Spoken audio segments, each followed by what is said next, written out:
Bismillahirrahmanirrahim. Alhamdulillah. Assalamualaikum warahmatullahi wabarakatuh. Waalaikumsalam. Innal hamdalillah nahmaduhu wa nasta'inuhu wa nastaghfiruh wa na'udzu billahi min syururi anfusina wa min sayyiati a'malina.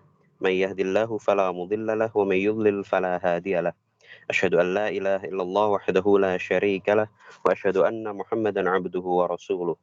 Ya ayyuhalladzina amanu taqullaha haqqa tuqatih wa la tamutunna illa wa antum muslimun. Amma ba'd.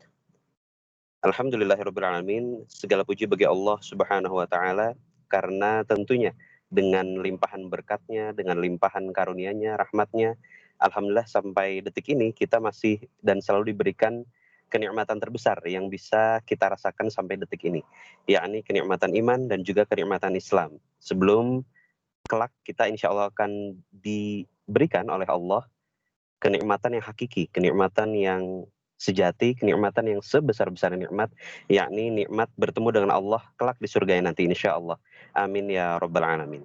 Tentunya juga alhamdulillah kita masih diberikan kenikmatan sehat dan juga tentunya waktu luang, sehingga pada sore hari ini yang alhamdulillah cukup cerah, agak mendung, kita masih diberikan kesempatan untuk berkumpul bersama, untuk bermuajahah secara virtual tentunya. Karena dalam kondisi pandemi COVID-19 seperti ini, kita setidaknya alhamdulillah mampu berkumpul walaupun secara virtual. Dan tentunya juga sholawat dan salam selalu kita curahkan, kita sampaikan kepada makhluk terbaik di muka bumi ini, manusia dengan akhlak terbaik, dengan akhlak yang paling mulia, teladan terbaik bagi seluruh umat manusia, suami yang terbaik, dan juga tentunya ayah yang paling keren, ayah yang paling hebat dan teladan terbaik bagi seluruh umat manusia sepanjang masa. Nabi terakhir kita Nabi Muhammad Shallallahu Alaihi Wasallam. Baik ayah bunda sekalian, sebelumnya kami ucapkan selamat datang dan juga terima kasih tidak hanya ayah bunda, tentunya kepada ayah Irwan juga alhamdulillah yang sudah hadir di tengah-tengah virtualitas kita ini. Dan tentunya hari ini insya Allah kita akan mendapatkan limpahan ilmu yang insya Allah sangat bermanfaat. Saya sangat senang sekali dengan momen kali ini karena bagi saya ini merupakan momen di mana saya secara pribadi ingin mendapatkan dan menyerap berbagai macam ilmu dengan tentunya dengan narasumber yang sudah kita tunggu-tunggu ini. Nah, ayah bunda sekalian, alhamdulillah juga tentunya dengan keberadaan program ini, program SPS, yakni program Salam Parenting School, tentunya di bawah Salam Parenting School ini ada juga program yang namanya Salam Parenting Class. Nah, Salam Parenting Class ini sebagai pembuka saja merupakan salah satu rangkaian program dari SPS yang khusus didesain untuk orang tua siswa Sekolah Alam Bogor. Nah, tujuannya memang apa sih SPS itu? Nah, kurang lebih tentunya SPS ini dirancang untuk adanya keselarasan, adanya satu visi dan misi antara tidak hanya sekolah tapi juga dengan orang tua. Dan bahkan tidak hanya orang tua tetapi dengan para fasilitator itu sendiri di Sekolah Alam Bogor. Dan mudah-mudahan insya Allah dengan selarasnya, dengan on the track-nya para ayah bunda dan juga tentunya sekolah dalam berusaha untuk membersamai anak-anak, insya Allah mudah-mudahan kita semua bisa menghasilkan anak-anak yang menjadi pemimpin peradaban Islam di masa depan dan juga tentunya menjadi anak-anak yang sholih sholihah penegak agama Allah. Amin ya rabbal alamin. Baik ayah bunda sekalian, materi pada sore hari ini seperti di judulnya, seperti di judul di flyer, kita sama-sama sudah mengetahui bahwa insya Allah hari ini akan dibawakan materi terkait ayah yang keren, menjadi ayah yang keren. Nah, tentunya peran seorang ayah dalam keluarga itu sangat penting. Betul, selama ini kita selalu mendengar bahwa berbaktinya seorang anak, pelayanan seorang anak itu tentunya ibu bahkan sampai disebut 3 kali. Tapi bukan berarti peran ayah dikesampingkan atau bahkan ditiadakan sama sekali.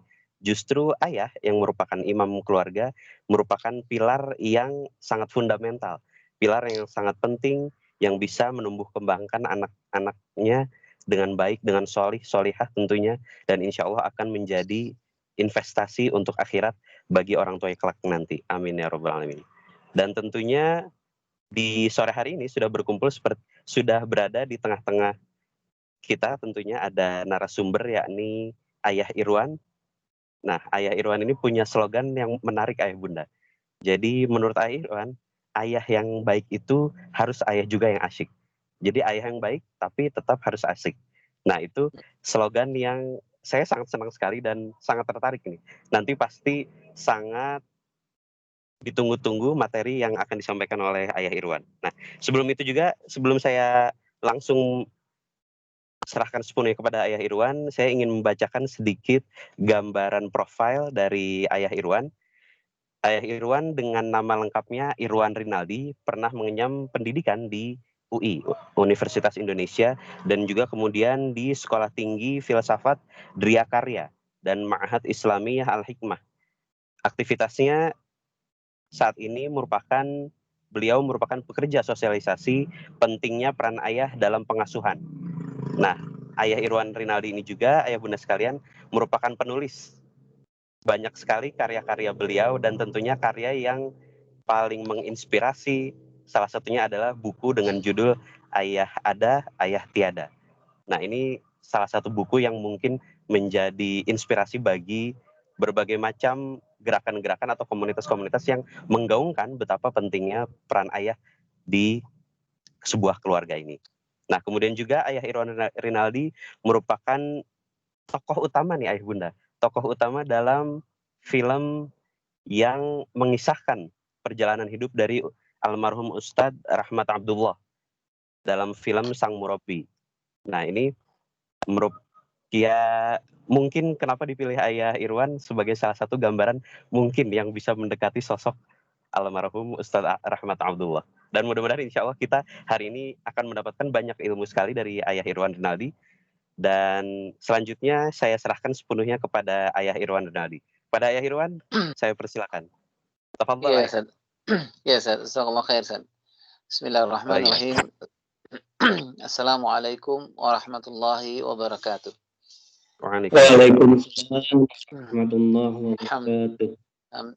Alhamdulillah, segala puji dan syukur kepada Allah Subhanahu wa taala. Sallallahu alaihi wasallam dari Rasulullah Muhammad sallallahu alaihi wasallam. Saya senang ini Ayah dan Bunda karena ini penuh challenging untuk ikut acara di Salam Bogor ya. Karena gaptek jadi tidak terlalu mengerti sebenarnya Microsoft Teams itu seperti apa gitu. Jadi usahanya sudah 2 hari ini sebenarnya Bapak Ibu. Jadi mudah-mudahan usaha tidak mengkhianati hasil insya Allah ya. Mudah-mudahan. Jadi pengenlah jalan-jalan kapan gitu ya nanti kalau Allah izinkan ke Sekolah Alam Bogor ya. Pengen silaturahim dengan teman-teman di situ dan orang tua di situ insya Allah. Salam dan salam dari Rasulullah Muhammad sallallahu alaihi wasallam. Mudah-mudahan dengan semua keterbatasan kita bisa dibimbing oleh Allah Subhanahu wa taala untuk mengikuti seperti apa yang diinginkan Rasulullah sallallahu alaihi wasallam dalam mengasuh dan mendidik anak-anak kita. Ayah Bunda yang dimuliakan Allah Subhanahu wa taala, judulnya saya setuju. Ini judulnya emang keren ini. Ini yang milihnya pasti keren juga gitu ya. Jadi memang ini sore ini kita diskusi aja enaknya sebagai kopi sebenarnya Bapak Ibu ya, ngopi gitu ya. Jadi ini bukan seminar, bukan apa-apa. Mudah-mudahan saya bisa lebih cepat aja kita banyak. Nah, judulnya keren memang, Ayahku Keren. Nah, kalau Ayahku Keren itu pasti kita harus nyari rujukan siapa yang paling keren gitu ya Bunda ya. Kalau di dalam roadmap pengasuhan itu kan sudah ya jelas ya Rasulullah SAW. Kemudian kalau kita lihat di ilmu fadring itu kan salah satu rujukan ayah yang keren itu adalah kan innallaha astafa Adam wa Nuhan ala Ibrahim wa ala Imran gitu ya ayah Bunda ya. Jadi salah satu rujukan ayah yang paling keren itulah Nabi Ibrahim alaihissalam ya. Jadi kalau kita melihat Nabi Ibrahim alaihissalam itu emang keren banget gitu. Keren itu kalau saya lihat-lihat di teorinya fadring itu syaratnya 2 gitu. Yang tadi Ustadz Muhammad Hud bilang gitu. Baik secara syariat gitu. Jadi secara syariat itu memang dia ayah, dia melanggar syariat lah gitu ya. Jadi ayah yang keren tuh nggak bisa kalau ayahnya nggak sholat, itu nggak keren ayahnya gitu ya. Mau sehebat apapun ayahnya itu, mau sehebat apapun gitu nggak keren kalau dia nggak sholat. Kalau dia nggak apa ya, jarang tahajud gitu nggak keren ayahnya gitu. Nah ya. Atau misalnya Al-Qur'annya diperbaiki semakin bagus bacaannya itu ayah yang keren gitu ya, ayah yang menurutnya. Kalau di teorinya Fadring. Nah, ternyata ayah dan bunda, ayah yang keren itu, harus baik secara syariat gitu ya, misalnya secara syariat memenuhi gitu, atau berproses lah, berproses untuk memenuhi semua yang ada di syariat. Yang kedua itu adalah ayah yang asyik. Jadi ayah keren itu ayah baik dan ayah yang asyik. Yang asyik itu selalu hubungannya adalah asyik itu anak-anak merasakan dia asyik sebagai seorang ayah. Bagaimana cara merasakan ayah asyik itu kalau ayahnya itu tahu tahap perkembangan anaknya, itu mutlak gitu ayah dan bunda. Jadi kita nggak bisa asik dengan anak-anak kita. Samalah teman-teman punya guru di atau fasilitator di sekolah alam gitu ya. Susah untuk asik dengan anak-anak kalau kita nggak ngerti tahap perkembangan anak-anak gitu, gimana menjadi asik dengan anak-anak. Anak-anak juga akan menjadi bete sama kita gitu ya, menjadi dengan ayah, menjadi dengan fasilitatornya. Kalau fasilitatornya itu nggak ngerti gitu, anak umur 8 tahun, kelas 7, kelas 8, itu kita nggak ngerti tahap perkembangannya. Jadi ayah yang asik, ayah yang keren itu adalah ayah yang secara syariat dia berproses terus dan kemudian dia mengerti tentang tahap pertumbuhan kembang anak-anaknya. Nah, yang menarik lagi ayah bunda yang mulia Allah adalah ini bahan diskusi ya, boleh kita nanti diskusikan gitu. Jadi ayah yang keren itu memang nggak bisa mendadak, nggak bisa tiba-tiba ujuk-ujuk gitu kalau kata orang Depok ya, orang kampung saya gitu, nggak bisa langsung ujuk-ujuk jadi ayah keren, nggak bisa. Jadi nggak bisa instan. Memang kekerenannya itu adalah hasil proses yang luar biasa gitu ayah dan bunda, proses yang luar biasa. Jadi kalau istilahnya di teori fathering itu ayah yang keren itu mulai dari a child yang keren gitu. Jadi a child, kemudian jadi a boy, kemudian jadi a man, kemudian dia menjadi a husband dan kemudian jadi menjadi a father. Jadi memang prosesnya gitu.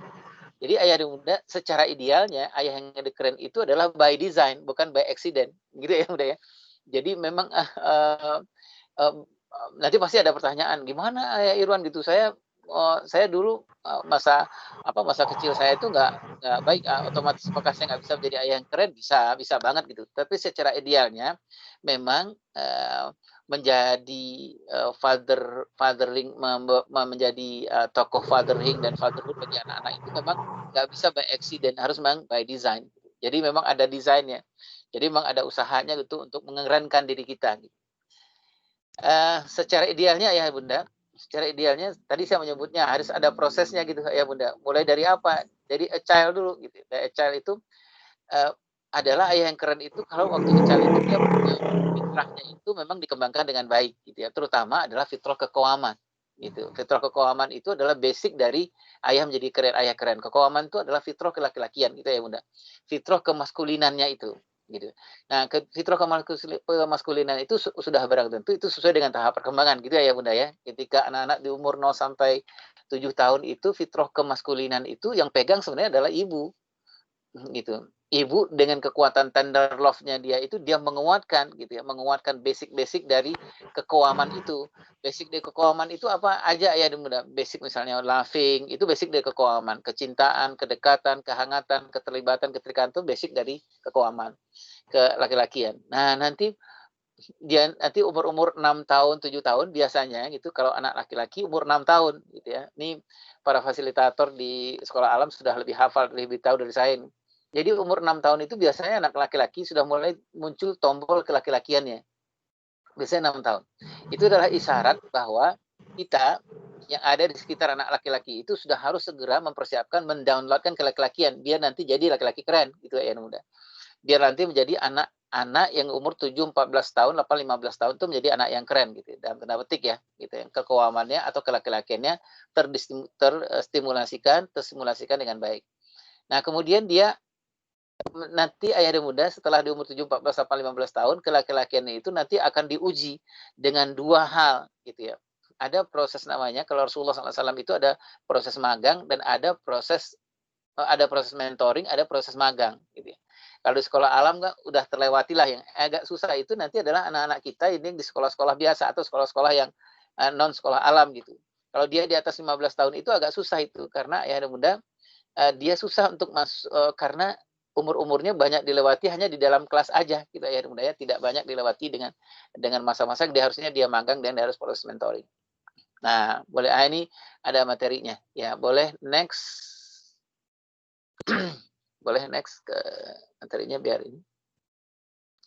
Nah, tadi saya sudah sampaikan aja di ayah keren itu memang nggak bisa instan. Nah, ayah yang keren itu, ayah dan bunda adalah ketika dia baik secara syariah dan kemudian dia asik tumbuh kembang itu yang tadi saya bilang itu ya, anak-anak akan bilang, ayahmu tuh asik apa enggak? Iya, ayahku asik. Kenapa ayahmu asik? Ayahku tahu apa yang ku mau. Itu ayah yang asik. Gitu ya.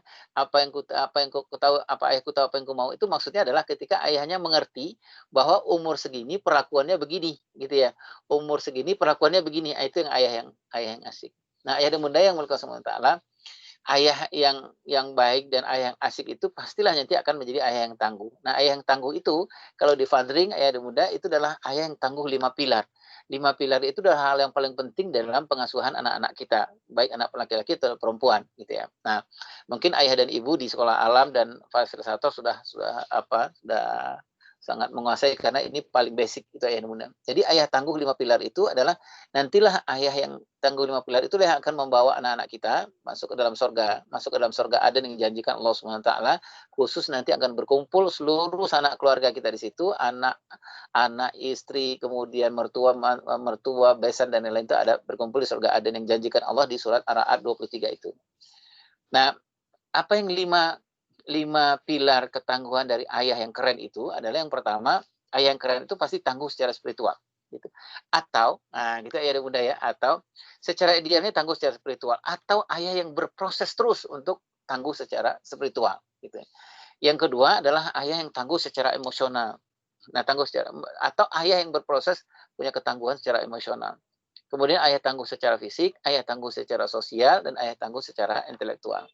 Nah, ini ayah yang keren nih, ayah yang keren itu ayah yang tangguh 5 pilar. Gitu ya. Tangguh secara spiritual itu seperti apa? Ayah dan bunda sudah barang tentu adalah anak-anak mendapatkan modeling secara spiritual itu dari ayahnya pasti. Gitu ya. Dari ayahnya, mendapatkan coaching spiritual itu dari ayahnya. Karena ayahnya adalah coach yang terbaik yang Allah pilih untuk hidup anak-anak kita, baik laki-laki atau perempuan. Nah, sebagai ayah tangguh secara spiritual itu adalah ayah yang nanti juga bertugas untuk menjaga fitrah keluarga. Fitrah keluarga itu kan 3 aja, ayah dan bunda ya. Fitrah keayahan, fitrah dia sendiri, si ayah itu menjaga fitrahnya dia, karena fitrahnya dia itulah yang nanti akan menentukan apakah fitrah yang lain itu berjalan atau tidak, gitu ya. Dengan fitrah kekawamannya dia, dengan fitrah ketangguhannya dia, dengan fitrah kelaki-lakiannya dia, dengan fitrah bagaimana kemaskulinannya dia gitu. Nah, dia menjaga itu. Maka Allah menyebutkan ku anfusikum wa ahlikum naro itu. Jadi jagalah dirimu, kuatkanlah dirimu, hebatkanlah dirimu, kemudian bersama-sama dengan sembari kamu menguatkan anak keluargamu. Kemudian apalagi yang harus dijagakan oleh ayah sebagai ketangguhan spiritual itu adalah menjaga fitrah bunda gitu. Nah, ayah dan bunda. Jadi tugas seorang ayah, kita bisa melihat ayah dan bunda ya misalnya dalam ketika kondisi hamil gitu ya bunda. Nah, tugas ayah itu kan memang ibu bekerja keras untuk hamil, menjaga semua rasa sakit, melahirkan dan lain itu. Tugas ayah kan adalah 2 ya, bagaimana dia menjaga kefitrahan bunda itu tidak tidak keluar dari fitrah itu, yaitu fitrah ketenderannya, fitrah kehangatannya, fitrah kelembah lembutannya. Jadi kalau dalam keadaan dia hamil, dia menyusui itu, tugas ayah lah yang menjaga fitrah itu tetap berlangsung gitu. Dengan cara seperti apa? Dengan cara adalah membuat istri itu dalam keadaan safe and secure gitu. Dia aman secara fisik dan nyaman secara psikologis.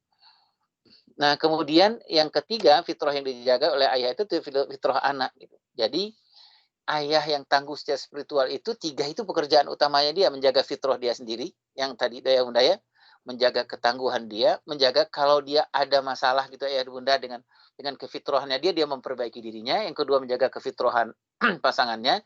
Yang ketiga adalah menjaga fitrah ke anak. Bagaimana menjaga fitrah anak itu ayah Irwan? Ya sesuailah dengan tahap perkembangan anak-anak kita. Di usia seperti ini fitrahnya apa gitu ya. Misalnya di usia 0 sampai 7 tahun, 0 sampai 3 tahun fitrahnya seperti apa? Itu ayah yang tugas menjaga kefitrahan itu. Yang kedua adalah ayah dan bunda ketangguhan secara emosional itu. Nah, tangguhan secara emosional itu adalah sosok ayah yang tough love ya. Kalau di dalam dunia pengasuhan itu ayahnya disebut dengan pemberi tough love yang luar biasa. Allah memberikan kelebihan tough love kepada ayah dibanding dengan ibu. Kalau ibu lebih kepada tender love gitu. Nah, ketangguhan emosional itu adalah apa yang harus ayah lakukan? Yang pertama untuk dirinya sendiri, dia harus suka membayar utang pengasuhan.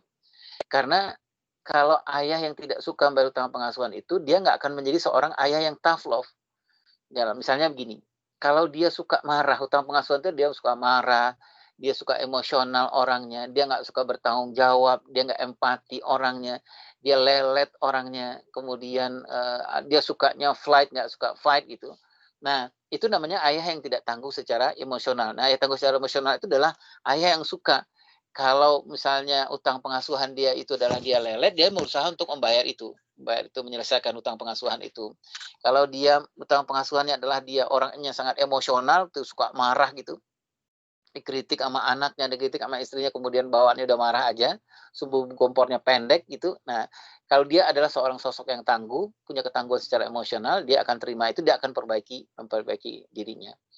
Nah, yang ketiga, ayah bunda yang dimiliki Allah SWT adalah ayah yang tangguh itu adalah ayah yang punya ketangguhan, yang tadi ketangguhan secara spiritual, yang kedua ketangguhan secara emosional, dan yang ketiga adalah ketangguhan secara fisikal. Ketangguhan secara fisikal itu kalau saya mengistilahkannya adalah supplier maskulinitas, itu ayah memang.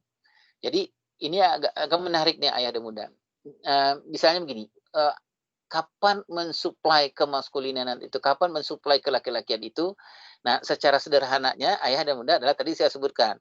Waktu yang paling pas itu kalau anak laki-laki itu biasanya kita mensuplai kelaki-lakian kepada anak laki-laki kita mulai sekitar umur 6 tahun. Nah, sebenarnya kita sudah bisa mulai dengan menstimulan kelaki-lakian, mensuplai kemaskulinan itu ketika umur 3 tahun anak laki-laki kita. Ketika anak laki-laki kita senang untuk diajak main bulat dan lain-lain. Nah, umur 6 tahun itu adalah saat di mana kita dikasih tahu oleh anak laki-laki kita, wahai ayah, wahai orang laki-laki yang di sekitarku, baik itu guru atau fasilitator dan lain-lain, aku sudah siap untuk di-downloadkan ke laki-lakianku, sudah siap disuplai kemaskulinan ke aku gitu. Nah, waktu jaraknya itu adanya hanya sekitar 7 tahun sampai umur sekitar 14, 13, 14 tahun dan muda gitu. Sedikit sampai ke umur 15 tahun. Waktu yang sangat pendek sebenarnya untuk mensuplai supaya anak laki-laki kita ini mempunyai dioptimalkan ke laki-lakiannya, disuplai kemaskulinannya. Nah, siapa mensuplai yang terbaik di umur ini 8 sampai 14 tahun, 8 sampai 15 tahun itu kalau di kita sekarang ini ada dua yang tokoh yang paling utama, satu ayah, yang satu lagi adalah guru laki-laki atau fasilitator laki-laki. Makanya kalau di sekolah itu ada anak umur 8-15 tahun yang paling pertama diperiksa itu adalah guru laki-laki, apakah laki-laki apa enggak gitu. Itu ya Bunda ya. Gitu. Itu yang diperiksa gitu. Karena di umur itu anak-anak laki-laki itu sangat luar biasa. Hormon kelaki-lakian yang tubuh sangat luar biasa, gitu berkembang sangat luar biasa. Semua fasilitas kelaki-lakian itu dikembangkan Allah di umur yang terbaik. Oleh sebab itu ahli fathering mengatakan kalau anak kita laki-laki atau anak perempuan di umur 8 sampai 15 tahun itu dia tidak punya tokoh ayah gitu ya. Atau mungkin orang sering menyebutnya dengan berayah ada, berayah tiada. Atau anak laki anak perempuan kita di umur 8 sampai 15 tahun di sekolahan dia tidak mendapatkan guru laki-laki yang laki-laki, itu yang budaya. Mungkin kan banyak ya ayah budaya adalah gitu ya. Guru laki-laki yang secara fisiknya laki-laki, tetapi penakutnya luar biasa gitu, ayah penakut, kemudian leletnya luar biasa, nggak berani bertanggung jawab dan lain gitu. Yang anak-anak laki-laki kita harusnya dia mendapatkan itu dari guru laki-lakinya, saya dia nggak mendapatkan itu dari guru laki-lakinya. Nah, ayah dan bunda itu guru laki-laki dan ayah gitu ya. Kalau di fathering itu di usia 8-15 tahun itu bahkan sampai disebutkan ada moment of fathering yang luar biasa di sekolah itu, terutama bagi guru-guru yang berhubungan dengan mata pelajaran agama, kesenian, olahraga, dan kepala sekolah itu momen yang sangat luar biasa, moment of fathering yang sangat luar biasa. Itu saatnya kita mensuplai gitu benda kemaskulinan yang sangat luar biasa gitu lewat 4 guru ini. Saya bukan mengatakan guru yang lain tidak ya, tapi dalam penelitian guru yang paling diberikan kesempatan untuk mensuplai kelaki-lakian itu adalah 4 guru tadi, kalau dia guru laki-laki. Nah, ayah dan bunda yang muliakan SWT, nanti di usia 8 sampai 14, 7 sampai 14, 8 sampai 15 tahun itu mensuplai kemaskulinan itu lewat dengan simulasi. Gitu ya, mensimulasikan apa yang disimulasikan, apa-apa yang sudah didapatkan oleh anak laki-laki kita di umur 0 sampai 7 tahun, 0 sampai 8 tahun gitu. Apa yang didapatkan tuh Ayah Irwan? Apa aja yang didapatkan gitu? Apakah persoalan akhlak, persoalan ibadah, persoalan emosional, persoalan yang lain yang didapatkan di umur 0 sampai 7 tahun, 0 8 tahun. Nah, itulah bahan yang akan kita simulasikan di umur simulasi gitu ya. Atau disebut juga dengan umur ayah ini gitu ya, di umur 7 sampai 14 sampai 15 tahun. Nah, waktu ayah mensuplai atau mensimulasikan kelaki-lakian itu, para ahli menyebutnya ada dua bagian. Yang pertama itu ketika di usia 7 sampai 10 tahun gitu ya. Kalau di dalam Tarbiyatul Aulad itu disebutkan simulasi di umur tamyiz gitu ya Bunda ya. Biasanya simulasi ini tidak terlalu ketat dengan persoalan konsekuensi. Gitu ya. Tapi nanti di umur 10 sampai 15 tahun, simulasi ke laki-lakian atau baik kepemimpinan ini, yaitu di umur 10 sampai 15 tahun kita sudah bicara, di umur balik itu, kita sudah bicara soal konsekuensi. Gitu ya Bunda. Kita sudah bicara soal bagaimana ada simulasi, misalnya simulasi tentang keberanian, kita sudah bicara bagaimana persoalan tidak hanya amar ma'ruf, tapi juga adalah nahi mungkar. Itu di umur-umur simulasi ke laki-laki di umur 10 sampai 15 tahun. Itu ya Bunda. Bahkan kalau Rasulullah SAW itu di umur 8 tahun itu sudah proses simulasi itu sudah berjalan dengan sangat luar biasa ya, simulasi kelaki-lakian itu. Seperti yang Ayah Bunda ketahui bahwa Rasulullah di umur 8 tahun itu sudah pergi dengan pamannya ya, pergi pamannya ke Syam ya untuk berdagang, dan itu jaraknya itu 1.000 kilometer lebih ya gitu. Bayangkan Rasulullah tuh bukan untuk pergi berdagang karena Rasulullah bukan ditargetkan untuk pergi berdagang, tapi Rasulullah mendapatkan pembelajaran, disuplai ke laki-lakiannya, ke maskulinannya di sepanjang perjalanan itu, ayah dan bunda. Itu bahkan umur 8 tahun sudah dilakukan oleh Rasulullah SAW. Nah, nanti hasilnya adalah ayah dan bunda ketika Rasulullah berumur 20, 21 tahun, Rasulullah sudah masuk ke masa di mana Rasulullah sudah melakukan amar ma'ruf nahi mungkar langsung, itu ayah dan bunda ya. Gitu ya. Baik. Nah, saya menulisnya ini ayah Bang Jago ya. Jadi pelindung dan pengayom ini kepada anak-anak. Jadi anak ayah yang tangguh secara fisikal itu adalah anak ayah yang mensuplai ke maskulinan kepada anak-anaknya. Nanti ayah dan bunda ketika berumur 15 tahun ke atas, bagaimana caranya ayah mensuplai ke maskulinan itu sudah barang tentu di umur 15 tahun ke atas itu karena anak-anak secara fitrah sudah dia sudah membutuhkan orang luar gitu, dia sudah akan mentor, dia sudah membutuhkan mentoring, dia sudah membutuhkan magang, otomatis suplai kemaskulinan itu memang kita bisa melewati mentor atau tempat magangnya anak-anak laki-laki kita. Kemudian yang berikutnya adalah ayah tangguh secara sosial. Nah, ayah tangguh secara sosial itu adalah ayah yang punya keberanian dan ketegasan, ayah yang punya ketegasan dan ketegaan. Itulah ayah bunda ya. Gitu. Nah, ayah yang punya ketegasan, ketegaan, punya keberanian ini menjadi berkah bagi semua, bagi anak-anak, bagi istri, gitu ayah dan bunda ya. Apalagi di usia-usia yang memang anak-anak membutuhkan ketegasan dan ketegaan itu. Nah, ayah bunda, itu juga menolong dari istri untuk menguatkan pengasuhan kepada anak laki-laki dan anak perempuan. Nah, yang terakhir ayah dan bunda adalah bagaimana ayah yang tangguh secara intelektual. Nah, tangguh secara intelektual itu adalah ayah yang punya sosok kemampuan BMM. BMM itu ayah yang terlatih berpikir, menganalisa, memutuskan. Jadi ayah yang terlatih, kalau dia terlatih berpikir, menganalisa, memutuskan itu adalah ayah yang terlatih dalam berkomunikasi itu tidak, kalau ada stimulan dia nggak langsung respon, tetapi kalau ada stimulan dia stop dulu, dia think dulu, dia choice dulu apa responnya gitu. Adalah sosok yang ketangguhan secara intelektual. Nah, ayah yang punya kemampuan atau keterampilan berpikir, menganalisa dan memutuskan ini adalah ayah yang coach yang terbaik, yang terpilih oleh Allah SWT, dan ini yang terbaik buat anak-anak kita. Jadi anak-anak nanti akan mendapatkan sosok yang akan menguatkan intelektualnya dia adalah ayah yang sangat objektif, karena kemampuan ayah untuk berpikir, menganalisa, memutuskan, bukan ayah yang tampil dengan sosok ada stimulan langsung respon gitu ya, tapi ayah yang mempunyai kebiasaan berpikir dulu, menganalisa dan memutuskan. Jadi bukan ayah yang pemadam kebakaran gitu, yang apa-apa langsung reaksi, apa-apa ada stimulan langsung respon, atau stimulan langsung respon. Nah, ayah bunda yang mulia subhanahu wa ta'ala, itulah menurut saya pengertian ayah yang keren, gitu ya, ayah yang tangguh dalam 5 pilar itu. Nah, lalu pertanyaannya gimana menjadi agar tetap jadi ayah keren gitu ya, ayah yang baik ayah yang asik itu, ayah yang tangguh secara emosional, tangguh secara spiritual, tangguh secara fisikal, tangguh secara intelektual, tangguh secara emosional itu bagaimana caranya? Nah, ayah dan bunda yang Allah SWT, kalau di teorinya Fadrik itu yang paling utama di positive fathering itu supaya tetap menjadi ayah yang keren itu adalah periksalah keterhubungan dan ketersambungan dengan Allah Subhanahu wa taala.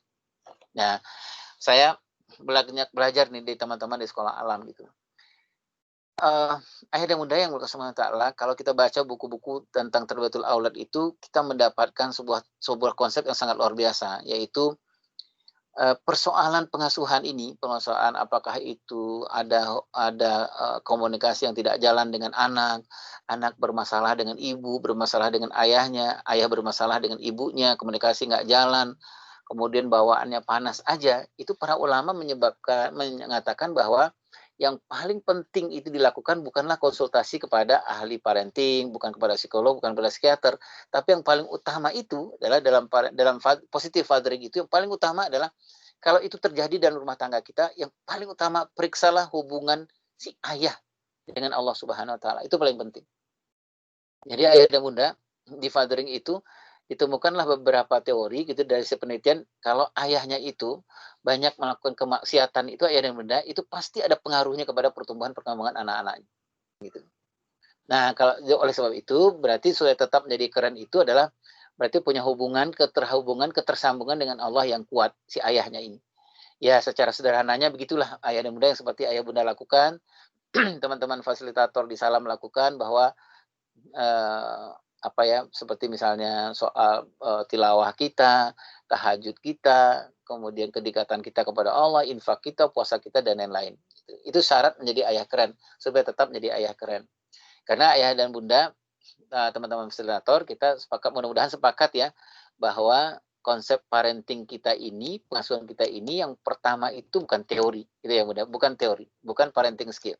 Sama seperti teman-teman yang yang mengajar di sekolahan, yang paling utama itu bukan teaching skill gitu. Yang paling utama itu adalah bagaimana kita kedekatan kita, keterhubungan kita, kesambungan kita dengan Allah Subhanahu wa taala.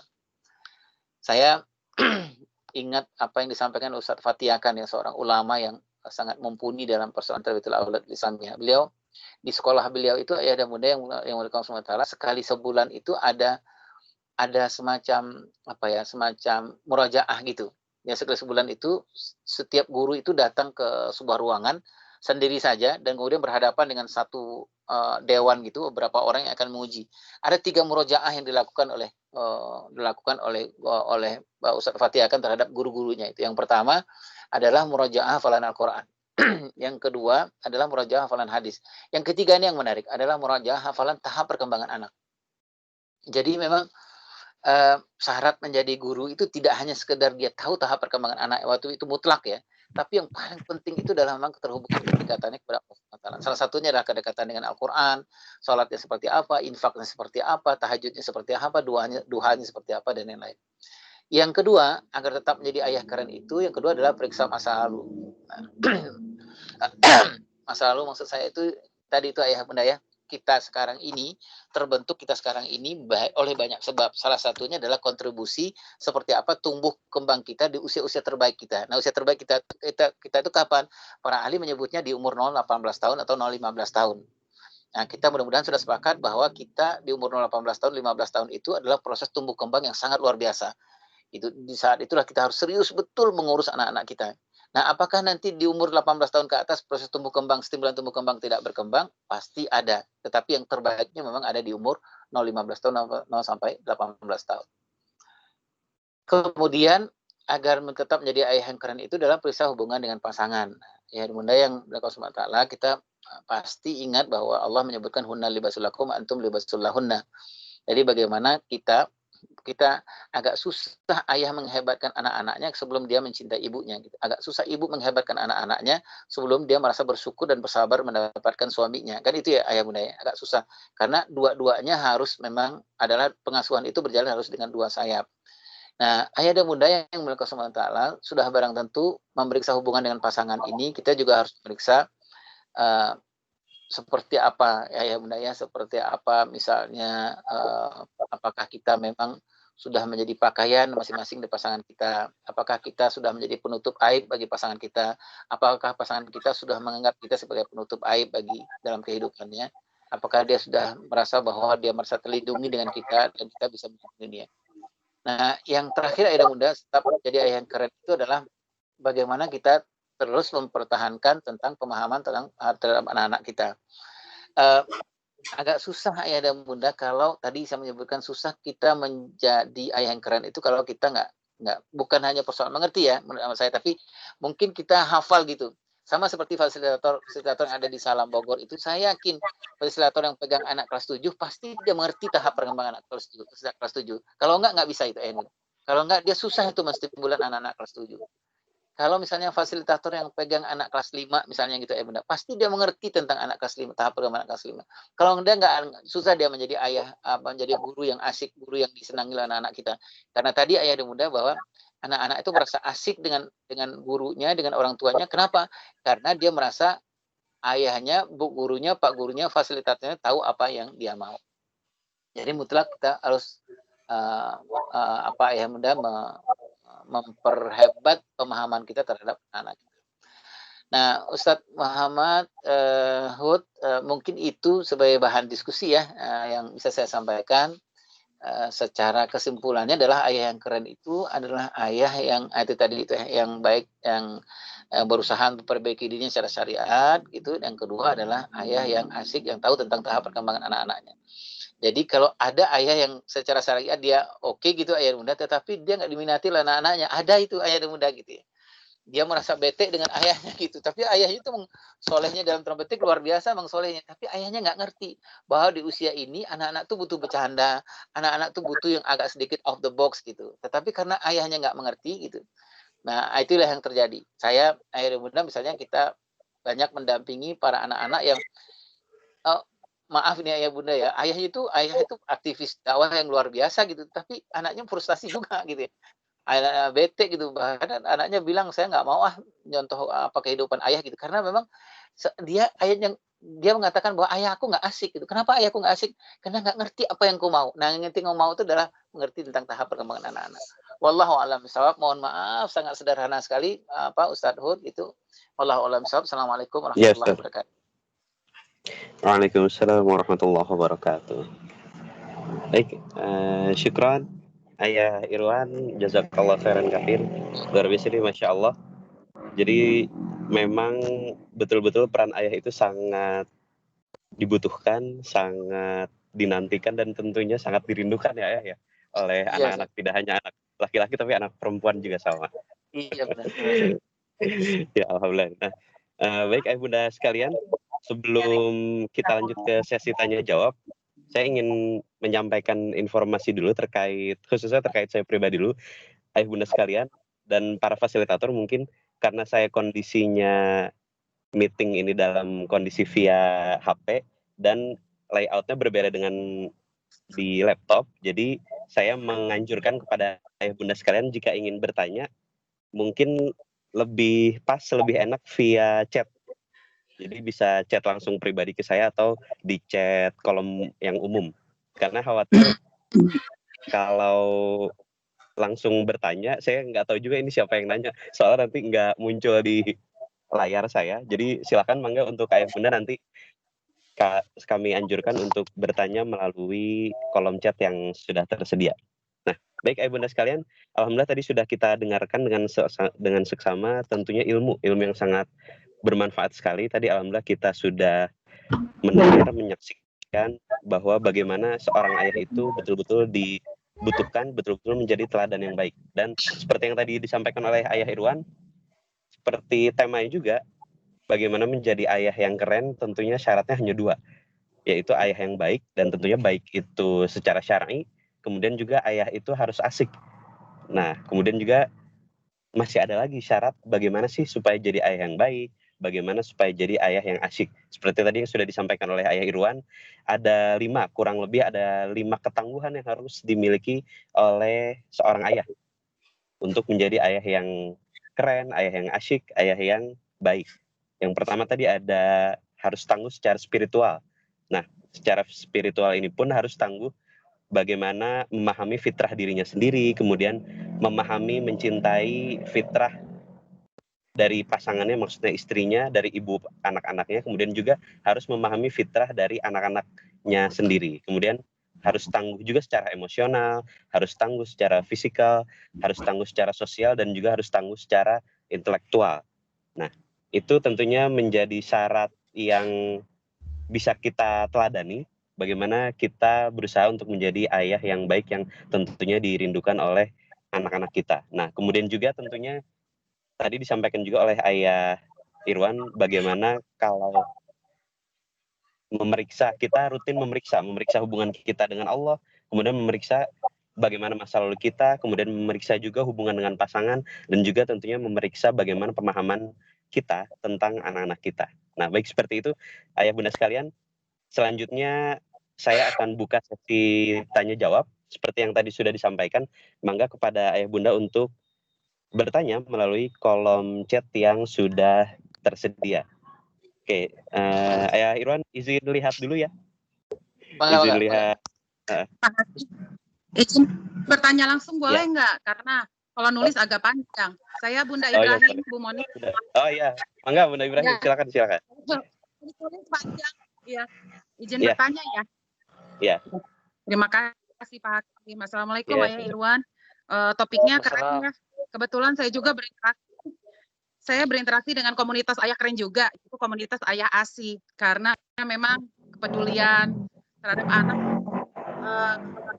harus sangat dini banget gitu ya. Bahkan sebelum anaknya lahir dan ketika lahir pun ayah-ayah itu mensupport istrinya untuk memberikan ASI eksklusif kepada anak-anaknya. Jadi senang sekali topik ini nyambung lah dengan keseharian saya gitu ya, yang berinteraksi dengan komunitas ayah keren juga. Ini paling yang mau untuk jadi bahan tambahan tips-tips gitu ya untuk anak yang tidak memiliki sosok ayah ya, bisa karena meninggal atau bercerai, tapi ayah ya walaupun ayahnya masih ada, masih hidup, tidak menunaikan tanggung jawabnya sebagai ayah. Jadinya ibu memikul tanggung jawabnya double gitu ayah. Jadi karena sudah dicari nih sosok pengganti ayah dari keluarga terdekat seperti kakek, paman tuh belum didapatkan yang ideal. Sementara mengandalkan guru laki-laki di sekolah juga tidak bisa full ya. Nah di sini banyak juga kasus-kasus di mana ibu-ibu yang akhirnya jatuh depresi ya karena istilahnya sudah sendirian gitu tanpa suami, harus membesarkan anak, juga terbeban juga nih harus berperan juga sebagai ayah gitu. Bagaimana tuh kalau menghadapi situasi seperti itu ya? Kebetulan ada beberapa kasus di lingkungan saya yang memang begitu. Terima kasih Ayah. Iya Bunda Ibrahim, makasih banyak Bunda. Sebelum ini Bunda, ketua Ayah ASI sekarang siapa ya Bunda ya? Mohon punten ya. Kang Rahmat. Kemarin baru seminar sama saya waktu World Alliance Breastfeeding itu presentasi dia, mewakili Indonesia, mewakili ayah ASI, komunitas ayah ASI di Asia, itu presentasi Kang Rahmat Hidayat. Iya. Ya, waktu itu pernah ini kita bukan dengan Kang Rahmat, tapi kita pernah punya program untuk KPK itu Bunda, waktu itu KPK ya, bagaimana KPK melakukan semacam antisipasi korupsi lah gitu, tapi dengan pendekatan keayahan. Makasih Bunda. Nah, jadi pertanyaannya gimana dengan single parent gitu, ayah Bunda ya, single mother lah berarti ya, seorang ibu gitu. Saya mohon izin nih Bunda dan Ayah semua ngambil contohnya misalnya ke Bunda Hajar ya. Walaupun Bunda Hajar itu bukan single parent asli ya, tetapi memang Bunda Hajar dalam pengasuhan kelaki-lakiannya itu memang nggak terdampingi dengan Nabi Ibrahim, karena Nabi Ibrahim kan pulangnya jarang gitu. Tapi ada ibrah yang luar biasa yang saya baca di buku-buku Fadri itu, mengambil ibrah kepada Bunda Hajar ini.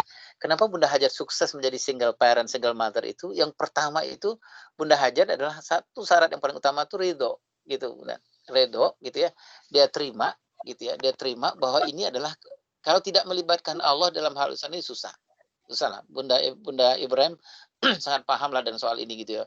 Kemudian akan muncul stres, depresi yang lain-lain. Tapi yang paling utama Bunda Hajar itu ridho. Bunda Hajar kan tanya kepada ayah Ibrahim ya gitu.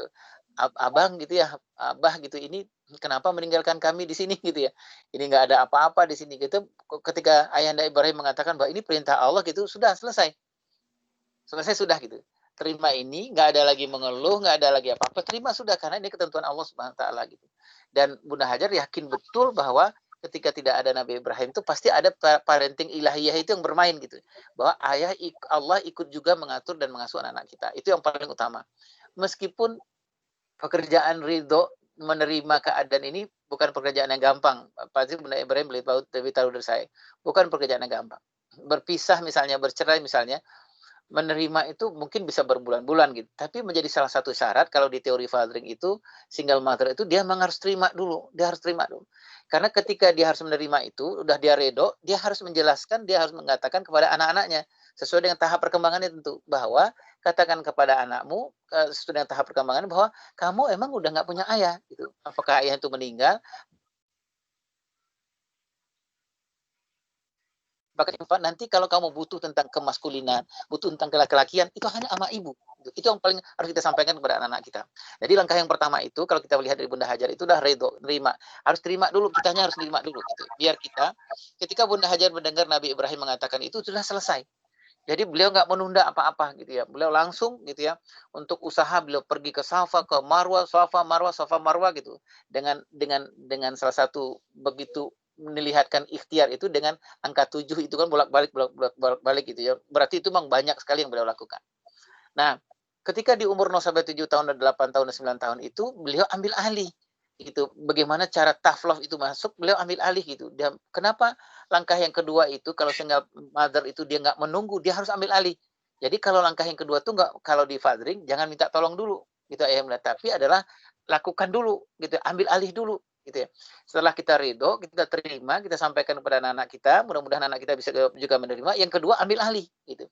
Karena di fathering itu seperti yang ayah bunda ketahui bahwa konsepnya adalah here and now.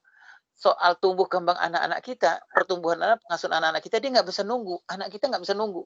Kita nggak bisa bilangin, entar ya anak ya, oh ini harusnya sama bapak mau doain aja kamu dapat bapak baru, tapi nggak bisa. Anak-anak itu emang here and now, sekarang.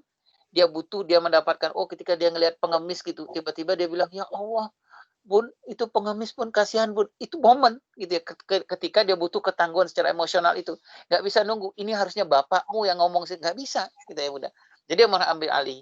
Jadi yang kedua itu prinsipnya adalah take it or leave it. Ambil alih itu soal kelaki-lakiannya.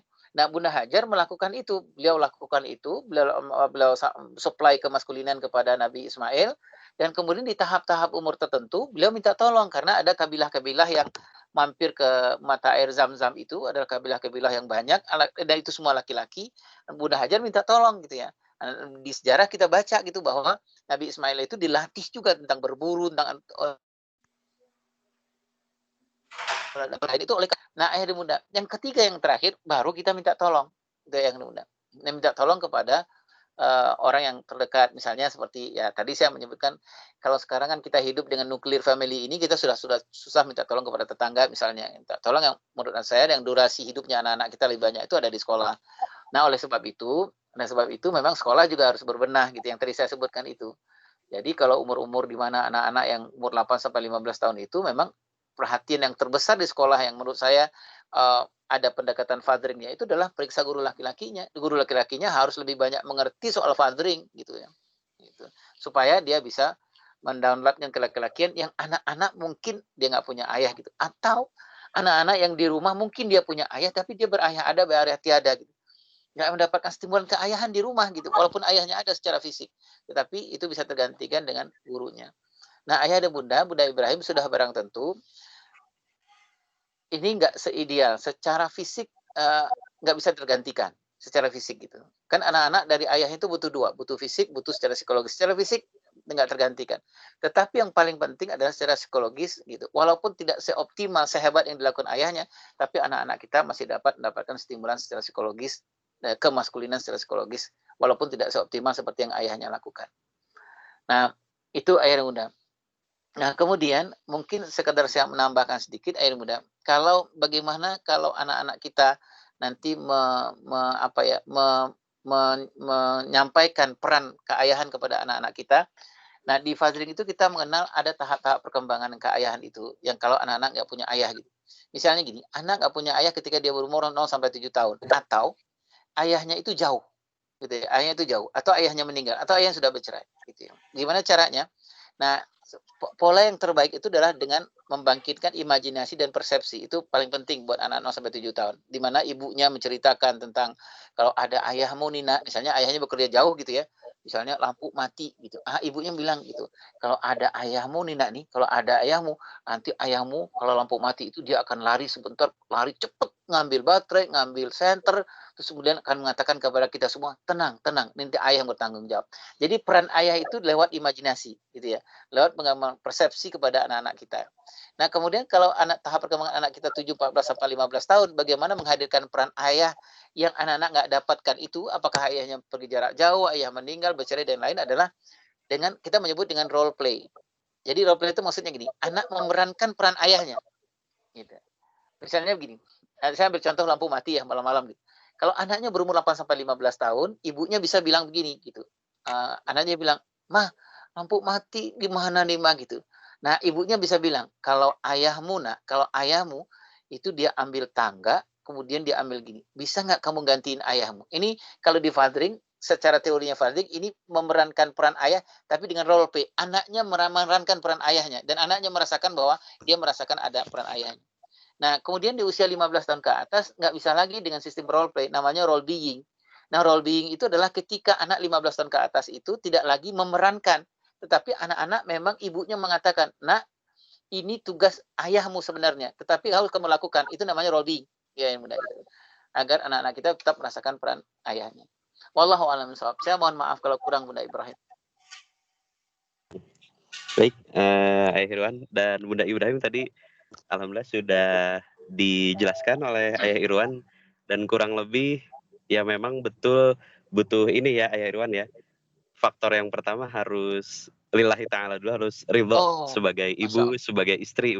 Ya, Masya Allah. dengan ketentuan Allah tentunya harus ridho, ikhlas, dan kemudian tidak hanya ridho tapi setelah itu harus diambil alih, harus take over ya ayah ya. Ya, Jadi ya, peran ayah, baik itu perannya atau mungkin seperti yang tadi ayah sampaikan, ya, diimajinasikan ke anak bagaimana sosok ayah itu selama ini, dan bisa dimainkan oleh sang anak, atau juga bahkan menjadi seperti ayah betulan, menjadi sosok ayah yang ada ya, selama ini. Nah, ya. iya. Iya, Ustaz Hud, saya merasa gini Ustaz, udah sepanjang saya bekerja di dunia parenting itu kadang-kadang dulu saya berpikir bahwa semua persoalan pengasuhan ini bisa diselesaikan dengan teori parenting gitu. Tapi ternyata tidak gitu. Ujung-ujungnya kita bisa depresi gitu, bisa stres gitu. Karena apa gitu? Karena kita mengambil alih gitu bahwa yang milik anak ini adalah Allah gitu ya. Harusnya memang kita menyerahkan dulu kepada Allah gitu. Jadi jadi dulu saya kepikiran gitu Pak Ustadz gitu. Saya kepikiran bahwa, "Oh, ini anak kenapa ya kok nggak bisa dengerin apa yang kita omongin," gitu. Oh, saya berpikiran langsung, "Saya kayaknya harus ikut komunikasi produktif ini." Gitu loh. Tetapi saya nggak meyakini ke diri saya bahwa ini persoalan bisa jadi saya udah pernah ikut pelatihan komunikasi produktif sudah berapa kali gitu, tetapi kenapa nggak nyambung sama anak gitu ya, karena saya lupa gitu, yang berkuasa megang hati anak itu Allah gitu ya, yang berkuasa megang lafaz saya, lisan saya ini Allah gitu.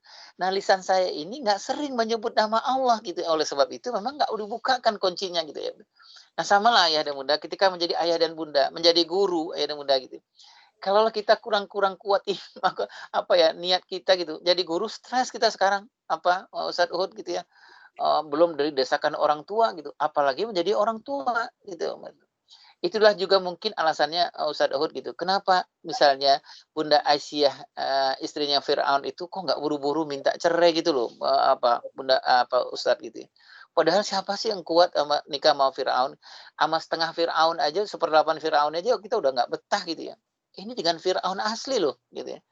Tapi kan kita mendapatkan pelajaran gitu bahwa ternyata Bunda Aisyah itu kenapa nggak memutuskan berpisah itu karena beliau tahu persis gitu bahwa salah satu pintu sorga beliau itu adalah dengan kesabaran menjadi istrinya Fir'aun. Ya, Bunda.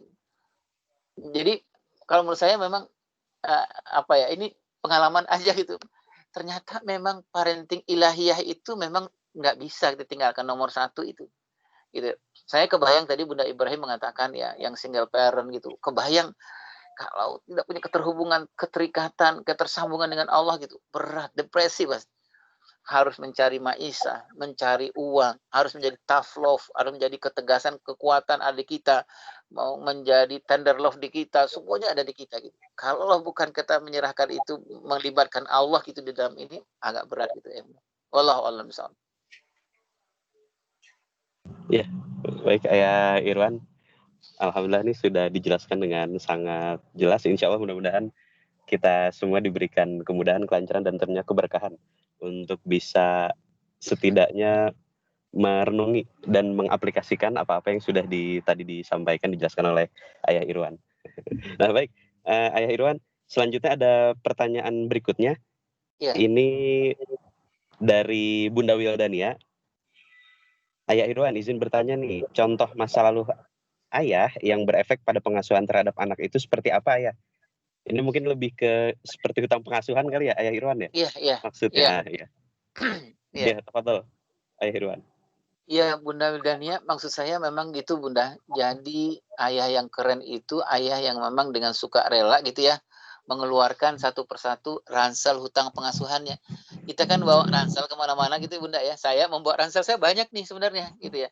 Di dalam ransel yang saya bawa kemana-mana itu ada hutang pengasuhan. Hutang pengasuhan itu ya dululah waktu kecil gitu ya, kalau hutang pengasuhan kan segala sesuatu yang orang tua kita nggak menunaikan atau abai dengan hak-hak kita gitu misalnya Bunda ya gitu ya. Misalnya kita di usia tertentu kita nggak dilatih mandiri gitu sampai umur 15-16 tahun masih juga pulang dari kuliah atau pulang dari sekolah makan masih diambilin gitu loh Kak gitu ya. Kemudian baju nggak dicuci sendiri dan lain itu. Memang enak kita ngelihatnya enak gitu, tetapi ternyata kita membuat utang pengasuhan kepada anak-anak kita kelak kemudian hari di umur 15 tahun ke atas. Nah, yang paling berat itu sebenarnya adalah bukan utang pengasuhan, tapi yang paling berat itu luka pengasuhan gitu ya. Yang sifatnya sangat traumatis gitu. Biasanya memang ini terjadi di umur 10 tahun ke bawah gitu ya. Nah, jadi yang dia masukin masa lalu itu ayah dan bunda adalah ketika sepasang suami istri punya keterbukaan, punya keikhlasan untuk mengatakan, misalnya si suaminya mengatakan, "Dek, jangan marah ke aku kalau aku tiba-tiba orangnya emosional, nggak suka dikritik, kemudian nggak suka untuk fight gitu, sukanya ngeles-ngeles gitu. Itu aku sendiri juga nggak sesuai dengan kehidupan kita. Itu namanya hutang pengasuhan. Nah, kalau di dalam Tarbiyatul Aulad fil Islamiyah itu istri memang dipasangkan Allah untuk membantu membayar hutang pengasuhan suami. Nah, gimana cara yang paling penting jangan banyak teori hutang pengasuhan itu. Jangan banyak teori gitu ya. Kalau misalnya suami punya hutang pengasuhan misalnya gitu ya, suaminya apa ya nggak berani memutuskan gitu ya, atau nggak berani ngambil risiko lah gitu ya, gitu. Apa-apa terserah mama aja, apa terserah mama gitu. Anak laki-lakinya sudah umur 15 tahun, umur 2 digit, tanya, "Ya, aku boleh nggak gini?" Kalau ayah mah ikut mama aja. Ini nggak pas nih buat anak laki-laki di umur situ, anak perempuan di umur segitu. Nah, berarti memang ada utang pengasuhan dari suami kita. Gimana cara membayar utang pengasuhan ini? Yang pertama, suami kita mau dan ikhlas dan mengakui bahwa dia punya hutang pengasuhan, gitu ya. Walaupun ini pekerjaan yang sangat sulit sebenarnya untuk mengakui semua kelemahan itu sulit gitu, Ustadz Hud gitu ya. Nah, tapi kalau dia terbuka gitu bahwa memang aku semasa kecil memang seperti itu. Nah, kalau sudah itu, yang kedua, jangan banyak teori. Membayar hutang pengasuhan itu nggak boleh banyak teori, jangan nasihat-nasihatan gitu, nasihat gitu. Jangan misalnya, "Mas, Mas tuh harusnya begini, aku pernah baca di buku ini," itu tambah hutang tuh namanya, Ustadz Uhud. Caranya gimana? Hands on, yang paling bagus bayar hutang itu hands on. Jadi kalau suami misalnya nggak berani mengambil risiko gitu ya, misalnya gini, suami dengan istri lagi mau nyebrang jalan, suami masih ragu-ragu aja, udah setengah jam masih nungguin tuh nggak nyebrang-nyebrang gitu ya. Terus kata istrinya, "Ayo abang nyebrang," gitu ya. "Om, Dek masih ada angkot, Dek masih ada angkot." "Udah nggak ada Bang," gitu ya. Kenapa suaminya nggak bisa nyebrang? Karena hutang pengasuhan. Nggak berani mengambil risiko gitu. Nah, nggak usah nasihati di pinggir jalan, nggak usah dinasihati. Tarik aja tangan suaminya, "Abang, kita nggak akan pernah menyeberang, bahkan 2 jam pun berdiri, aku akan berdiri di sini sebelum abang mulai nyebrang." Itu bayar hutang pengasuhan. Gitu benar. Maaf, Ustaz Wan. Nah, membayar utang pengasuhan itu judulnya adalah memang talk less do more gitu. Talk less do more. Jadi jangan banyak ngomong gitu. Nah, berapa banyak kita harus melakukan bayar utang pengasuhan itu? Banyak ahli mengatakan, Thomas Lincona dan lain mengatakan sebenarnya nggak bisa gitu ya. Tapi kalau pernah dicoba 21 kali secara intens, mudah-mudahan ada perubahan. Kalau nggak bisa juga 21 kali, 40 kali dicoba secara intens. Nggak bisa juga 40 kali 3 bulan. Ya bunda, kita cobain secara intens. Gitu. Tetapi memang dalam bayar utang pengasuhan itu kuncinya adalah do the best, let's Allah finish it. Gitu ya. Tugas kita hanya ikhtiar. Hanya ikhtiar. Hasil, biarlah itu ranah Allah. Gitu. Misalnya kita membantu membayar utang pengasuhan suami nih. Gitu ya. Suami lelet banget gitu ya. Nggak bisa kita berharap 2 bulan selesai gitu karena semuanya itu Allah yang pegang gitu, makanya bayar aja terus, bantu aja terus gitu, kapan memang suami akan berubah itu kekuasaan dari Allah Subhanahu Wa Taala. Nah gitu mungkin apa Ustaz Uhud. Iya. Oke. Terima kasih Ayah Irwan. Jadi tadi terkait hutang pengasuhan tadi, justru ternyata malah ada yang lebih mengkhawatirkan itu kalau ada luka pengasuhan ya, Pengasuhan Ayah Irwan ya. ya Dan Ustaz Uhud, kalau memang luka itu sifatnya traumatis ya, kalau luka itu menurut saya memang ada beberapa proses yang harus kita lakukan. Seperti misalnya, kalau kita punya hutang pengasuhan, si suami misalnya punya hutang pengasuhan. Nah, hutang pengasuhan itu adalah karena memang dulu dia dilakukan oleh ayah dan ibunya ke dia, misalnya begitu ya. Nah, itu memang harus kita selesaikan dulu dengan ayah ibu kita. Gitu. Kalau saya sih membuat siklusnya seperti ini. Yang pertama adalah kita niat kita dulu ayah dan bunda, niat kita dalam membayar hutang pengasuhan kita ini adalah apa gitu ya, yang kita dapatkan dari ayah dan ibu kita, luka pengasuhan ya, yang niatnya karena Allah Subhanahu Wa Taala aja gitu, karena kita nggak ingin merepotkan nanti kita menambah hutang luka pengasuhan kepada anak-anak kita. Nah setelah itu memaafkan gitu ya bunda. Nah memaafkan ini juga pekerjaan yang berat, memaafkan orang tua gitu ya, memaafkan orang tua. Nah setelah memaafkan itu, buah dari memaafkan itu pasti mendoakan gitu ya. Kita sudah bisa dengan redho gitu, dengan rela, dengan ikhlas mendoakan orang dulu, bapak kita yang dulu pernah mukul kita, yang pernah mengabuse kita, itu kita doakan gitu, ya Allah gitu, ampunilah ya Allah apa gitu. Nah buah dari mendoakan tuh pasti birrul walidain. Kalau sudah sampai tahap seorang ayah ibu mau memaafkan ayahnya ibunya, mau mendoakan ayah ibunya, kalau dia sudah sampai kepada birrul walidain, dia sudah sampai datang ke ayah ibunya, ayah aku ada uang lebih, kita umroh yuk bulan depan gitu. Ah, itu sudah sangat luar biasa itu gitu. Nah, sudah sampai birrul walidain itu. Nah, kalau sudah itu selesai, ada bunda, barulah kita masuk kepada teknis. Gitu ya, teknisnya membayar luka pengasuhan. Tetapi membayar luka pengasuhan itu kan bisa jadi kita akan minta bantuan kepada professional help gitu, kepada psikolog, psikiater gitu. Tapi menurut hemat saya, nanti secara teknis itu nggak terlalu susah gitu, karena kita dibantu oleh orang. Yang paling susah itu adalah memang menyelesaikan luka kita, gitu ya. Kadang-kadang kan kita aduh aku kejam sama anak-anak itu karena dulu aku pernah dikejamin sama bapakku. Itu yang paling susah. Menyelesaikan itu susah gitu ya. Kalau kita misalnya tiba-tiba terima telepon dari ayah dan ibu kita, itu mendengar telepon misalnya anak kita bilang, "Mah, ada telepon dari mama." Namanya mama dari nenek. Itu kita dengar dari nenek aja, dari mama itu kita udah gitu ya. Nah, gitu. Kita ingat dulu waktu kecil kita, dulu pernah dicubit, pernah dipukul, pernah dijambak oleh emak kita, oleh mama kita. Gitu. Nah, proses itu yang lebih dahulu harus kita selesaikan sebelum kita menyelesaikan luka pengasuhan yang terjadi pada anak-anak kita. Allahu a'lam. iya. Oke, alhamdulillah. Terima kasih Ayah Irwan, semakin jelas dan semakin mencerahkan. Baik, kepada Ayah Bunda dan juga mungkin para fasilitator, saya persilahkan untuk seperti tadi, boleh seperti Bunda Ibrahim, boleh langsung bertanya dan tolong sebutkan namanya karena di saya tidak muncul layar siapa yang berbicara ini, kecuali tadi Ayah Irwan ya. Nah, jadi silakan untuk yang ingin bertanya boleh langsung atau masih ditunggu juga di kolom chatnya yang sudah tersedia. Atau mungkin saya juga jadi ini nih, Ayah Irwan.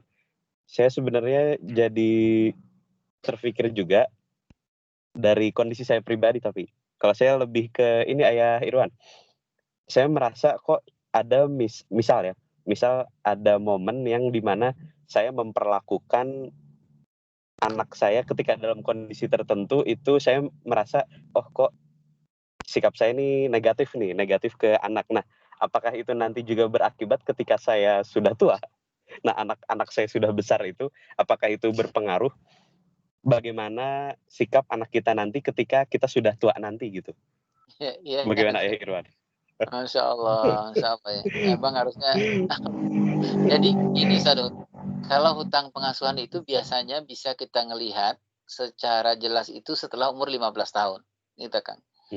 Jadi biasanya hutang pengasuhan itu adalah sudah apa ya, internalize dalam diri anak-anak kita gitu loh kan. Misalnya umur 15 tahun, 18 tahun itu misalnya, oh anak kita nggak empati orangnya gitu. Kalau memang udah 15 tahun, 18 tahun, udah semua orang bilang nggak empati, berarti itu hutang pengasuhan. Gitu. Tetapi kalau di 15 tahun ke bawah itu, Allah masih menyiapkan ada 2 masa perbaikan. Gitu. Masa di umur 6 sampai 7 tahun namanya restrukturisasi pertama. Gitu. Jadi kita nggak sebutnya hutang pengasuhan, kita menyebutnya restrukturisasi yang pertama. Jadi umur 6 sampai 7 tahun itu saat di mana kita bisa memeriksa apakah yang kita lakukan dalam tumbuh kembang anak kita di umur 0 sampai 6 tahun gitu kan. Kalau kurang-kurang gitu misalnya kurang hangat, kurang dekat, kurang lekat, kurang terlibat, kurang terikat, itu masih dimungkinkan kita membayarnya dalam proses umur 6 sampai 7 tahun. Gitu. Meskipun itu terjadi kelupaan di umur 2,5 tahun atau di umur 2 tahun. Gitu kan. Nah, ada lagi namanya masa restrukturisasi yang kedua gitu, di masa di umur 13-14 tahun gitu. Jadi kita masih belum sebut itu hutang pengasuhan. Misalnya gini, anak kita laki-laki umur 14 tahun, itu penakutnya luar biasa, Kang. Pak Ustadz gitu ya. Penakut luar biasa, nggak berani bisa memutuskan gitu. Oh, ini kita bilang ya Allah, ini karena memang di usia-usia dia umur 8 sampai umur 12-13 tahun kita nggak mengajarkan tentang kelaki-lakian gitu. Dia nggak pernah tahu tentang konsekuensi, dia nggak pernah tahu tentang bagaimana jatuh itu, fail itu seperti apa, sakit itu seperti apa, dia nggak pernah merasakan itu gitu ya. Nah, ini kalau masih di umur 13-14 tahun, kita masih bisa sebut ini masih dalam masa restrukturisasi yang kedua, gitu. Belum utang pengasuhan. Gitu. Kita masih bisa bayar nih, Ustadz Hud. Gitu. Nah, yang menjadi tantangan kita itu adalah ketika anak kita sudah masuk ke era di umur 15, 16, 17, 18 tahun sampai umur ke atas gitu. Di mana semuanya itu sudah menjadi syaksiah gitu. Sudah menjadi kepribadiannya dia gitu loh Kang gitu. Jadi kalau penakut sudah internalize ke dalam dirinya gitu. Itu kita sebut dengan utang pengasuhan. Nah, yang tadi Ustaz tanyakan itu adalah apakah misalnya di umur-umur anak umur 5 tahun apa gitu, belum lah Kang gitu ya. Masih masih ada kesempatan kita sebenarnya restrukturisasi gitu. Istilahnya restrukturisasi itu masih ada kesempatan kita untuk nambal-nambal gitu loh Kang gitu. Nah, yang paling berat itu adalah masa 2 yang diberikan Allah Subhanahu wa taala ini, restrukturisasi yang pertama, restrukturisasi yang kedua, kita lewatkan gitu ya. Kita lewatkan. Nah, nanti lewat dia umur 15 18 tahun, itulah nanti semua yang kosong-kosong itu menjadi saksiah bagi anak-anak kita, menjadi kepribadian bagi dia. Nah, itu yang kita sebut dengan hutang atau luka pengasuhan. Gitu loh. Iya baik. Terima kasih. Jadi memang ada tahapannya ya tadi ya. Jadi di umur-umur tertentu ibaratnya lah masih bisa ditambal Iya Kang. Ya di obat-obatin lah ya. Tapi ada di mana masa yang memang sudah menjadi bentuk aslinya, karakter asli tadi di atas berapa ya? 15 tahun ya? 18 tahun. 18 tahun ke atas udah menjadi ya? saksiah gitu loh Kang, menjadi kepribadian. Iya. Jadi makanya Kang, kalau dalam istilah parenting Islam itu kan menyebut ada 3 hal yang paling penting suami istri harus lakukan bersama untuk di umur 0, 15 tahun, 18 tahun itu. Yang pertama tuh mahabbah gitu kan. Itu paling penting itu. Jadi mengukur posisi kecintaan kita kepada anak kita, kecintaan kita dengan pasangan, itu penting sekali itu diukur. Yang kedua adalah mujahadah gitu loh kan gitu. Di antara suami istri memang harus ada mujahadah yang serius gitu loh Kang gitu untuk menghebatkan anak-anak kita di umur 15 tahun. Kalau rasa-rasanya ada yang kurang gitu, wah gitu ya. Kalau ada yang kurang langsung gitu. Karena itu membutuhkan mujahadah. Yang ketiga itu karena pentingnya itu namanya ya istilahnya muhasabah gitu loh Kang. Jadi 3 hal ini sangat penting gitu suami istri lakukan di umur-umur 15 tahun.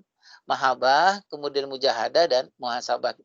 Muhasabah ini adalah supaya kita tahu, oh ya Allah udah umur 14 tahun. Ternyata untuk milih baju aja nggak bisa gitu loh Kang. Gitu ya. Itu berarti memang karena kita muhasabah itu dan terus suami istri, kita bisa langsung memperbaiki apa yang kurang-kurang di anak-anak kita. Gitu mungkin Kang Ustaz Hud. Iya. Baik, Irwan. Mahabbah, mujahadah, dan muhasabah ya. Ya, Oke, itu tiga muhasabah. poin Nah, penting. Baik, Irwan, ada pertanyaan selanjutnya nih dari Ayah Bunda Faras. Ayah Irwan mau bertanya nih, jika kita memasukkan anak ke pesantren, bagaimana sih peran ayah saat umur anak di atas 13 tahun? Jadi iya, ketika ya sudah masuk pesantren tersebut. Enggak? iya. Jadi yang pertama menurut emak saya adalah kalau datang ke sekolah itu menurut emak saya bawa roadmap gitu benar. Bawa roadmap kita gitu ya. Kalau punya anak laki-laki tanya gitu, datang ke sekolah alam ke Bogor, datang, "Hei sekolah alam Bogor, saya bawa anak laki-laki saya nih.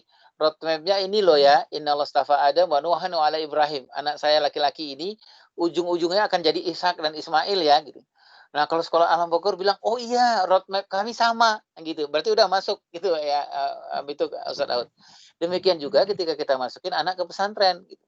Karena dalam Tarbiyatul Auladil Islamiyah itu yang paling pertama kan bukan fasilitas gitu loh. Mudah-mudahan kita sepakat nih memasukkan anak kita ke mana saja, ke boarding, pesantren, sekolah alam, terpadu dan lain itu bukan fasilitas yang utama. Yang paling utama itu adalah kompetisi dan kompetisi SDM-nya. Itu ya Kang ya, gitu ya.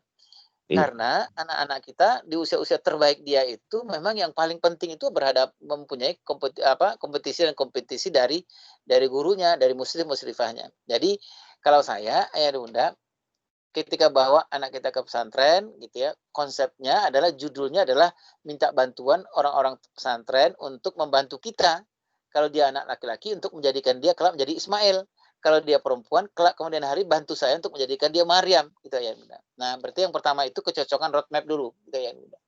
Jangan sampai kita datang ke pesantren terus kita bilang, "Maaf ya, ini anak laki-laki saya nih, bisa nggak dia jadikan Ismail?" Gitu. Nah, nanti orang pesantren ini karena dia nggak mengerti roadmap, dia ngerti. Nama anak ibu kan bukan Ismail gitu. Nah, jadi bertele-tele ntar ayah gitu ya. Karena nggak karena nggak ngerti gitu ya. Ini paling penting nih ayah bunda. Nah, setelah itu menurut emak saya adalah pastikan pesantren itu apakah mustadznya, ustazahnya, muslim, musrifahnya mengerti tentang tahap perkembangan anak-anak ayah dan ibu gitu ya. Kalau nggak susah itu ayah. Anak 12 tahun lagi senang-senangannya ngelamun, hormonnya lagi tinggi-tingginya gitu ya. Itu berhadapan dia ngelamun, berhadapan dengan ustadz yang nggak ngerti gitu ya. Itu bisa kena istighfar terus tuh anak kita gitu. Ta'awuz gitu. Auzubillah minasyaitonir rajim gitu ya. Lah kata anak kita, "Kenapa ngelamun aja kok pakai ta'awuz sih?" Gitu ya. Karena apa? Karena memang ustadznya nggak mengerti apa yang terjadi di anak-anak kita. Jadi yang kedua menurut emak saya adalah carilah pesantren yang mengerti tentang tahap perkembangan anak, khusus lagi kalau kita bicara bahwa era di mana dia butuh laki-laki sebenarnya. Itu yang disebutkan ayah itu. Nah, selanjutnya ayah dan bunda adalah bagaimana dengan anak itu cari otomatis itu berharap ustadznya itu adalah bisa menggantikan peran ayahnya. Kalau zaman dahulu gitu Ustaz Uhud ya, zaman dahulu mungkin kita agak lebih lebih tenang ya gitu ya, mau masuk anak kita pesantren gitu. Zaman dahulu lah, zaman saya lah gitu ya udah. Dulu saya ya nyoba-nyoba lah nyantri jadi santri gitu di Bogor ya, di Ihya gitu, nyoba nyantri. Dulu masih ada maknuh, masih ada kiai gitu ya, yang menggantikan peran ayah gitu ya, peran ayah gitu ya. Jadi ketika saya galau gitu ya, galau, terus kita galau, kita datang ke masjid gitu ya. Di masjid di dalam kita ngelihat yai lagi baca kitab gitu ya. Kemudian kita ketok pintu, kemudian assalamualaikum, kita berdiri gitu. Yai itu langsung menutup kitabnya. Nah ini bahasa ayah ini, bahasa tubuh ayah gitu. Tutup kitabnya karena umur-umur segitu yang dibutuhkan oleh anak-anak kita adalah ayah harus secara demonstratif mengatakan bahwa dia peduli dengan anak di umur segitu. Itu penting tuh ayah, gitu. Bahasa tubuhnya ini. Ya. Kemudian Yai Maknuh itu menutup kitab beliau dan memutar badan beliau melihat ke saya utuh, gitu ya. Terus beliau sebutkan ke saya, "Waalaikumsalam," gitu. "Kumaha Jang, sehat," gitu. "Apa yang Yai bisa bantu?" Gitu. Mendengar itu aja udah selesai masalah saya, Ustaz Uhud, gitu. Karena itu ayah saya, gitu. Yang jadi tantangan kita di pesantren sekarang itu adalah tokoh ayah itu hilang, ya itu. Tokoh ibu itu hilang pada saat di mana anak-anak membutuhkan keayahan, membutuhkan keibuan, gitu ya. Nah, tetapi kan ini menjadi tantangan bagi kita, gitu ya. Nah, oleh sebab itu saya bilang ayah dan bunda, kalau bisa carilah ke pesantren yang para ustadznya, musrifnya gitu ya, penjaga asrama atau kepala asramanya itu ya bisalah mengayahkan diri gitulah ayah bunda. Karena umur-umur itu memang butuh ayah umur 12 tahun, 13 tahun itu. Itu bayangkan kelenjar apa ya hormon testosteronnya itu menanjaknya pada usia-usia puncak itu 800% meningkat. Gitu mungkin Ustadz Uhud ya. Nah, kemudian saya tambahkan sedikit Ustadz Uhud. Nanti kalau ada kesempatan datang berkunjung gitu ya, silaturahim diberi kesempatan oleh pesantren gitu ya, datang melihat anak. Nah, yang pertama ketemu dengan anak laki-laki dan perempuan di umur 12 tahun itu, di range umur 8 sampai 15 tahun itu jangan ibu gitu. Sekangen-kangennya ibu, ibu jangan pertama ketemu dengan anak. Yang pertama ketemu dengan anak itu ayah. Baik buat anak laki-laki, buat anak perempuan. Itu karena anak-anak laki-laki perempuan yaitu karena memang itu eranya ayah, dia butuh ayah. Nah, nanti kalau ketemu dengan anak laki-laki, visit ke pesantren gitu ya. Ketemu dengan anak laki-laki, jangan tanya yang pertama ke anak laki-laki itu, gimana hafalanmu gimana? Gimana? Makan gimana? Enak nggak makan? Jangan tanya itu. Ya benar. Apa yang ayah harus lakukan itu, ceritain ke anak ayah itu bahwa selama kita nggak ketemu nak, gitu ya. Ceritakanlah ada hal kelaki-lakian yang ayah lakukan di luar itu selama nggak ketemu dengan anak. Itu penting sekali ayah bunda. Nanti biasanya setelah ayah menceritakan, ayah nak, kita kan udah sebulan nggak ketemu nih, ya 2 bulan kita nggak ketemu. Ayah waktu itu nak, waktu di awal tanggal itu, ayah terima gaji, itu ayah bertemu pas mau pulang, ayah ketemu dengan ada keluarga yang oh Allah miskinnya luar biasa gitu, dan dia butuh bantuan. Ayah memutuskan gitu ya, separuh dari gaji ayah itu ayah kasihkan ke mereka. Itu kan tindakan supply maskulinitas yang luar biasa itu. Dan biasanya anak laki-laki kita, ketika dia cerita ayah tentang kelaki-lakian, dia juga akan bercerita tentang apa kelaki-lakian yang dia lakukan di pesantren selama ayahnya nggak ketemu sama dia. Gitu ya bunda.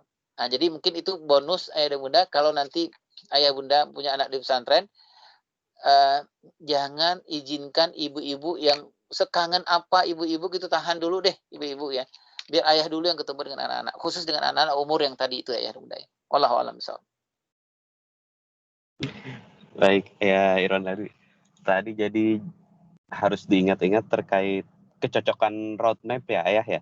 Kecocokan Ya, roadmap ya. yang sudah disusun di rumah dengan pesantren yang bersangkutan. Kemudian apakah bagaimana pemahaman tentang anak dari pesantren tersebut ya.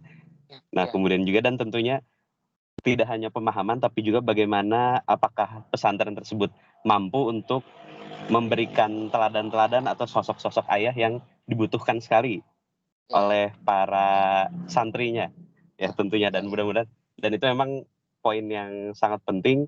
Dan tentunya tadi saya juga menangkap jadi kurang lebih